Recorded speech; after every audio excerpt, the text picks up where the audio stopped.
பழத்தை குருவி கொத்துது ஆசராசாவே அந்த காரணத்தை தெரிஞ்சு சொல்லணும் ஆசராசாவே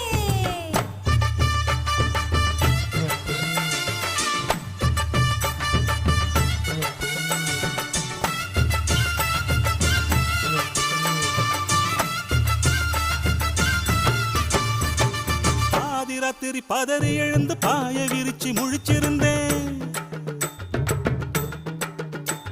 அடப்பாதி ராத்திரி பதறி எழுந்து பாய விரிச்சு முழிச்சிருந்தும்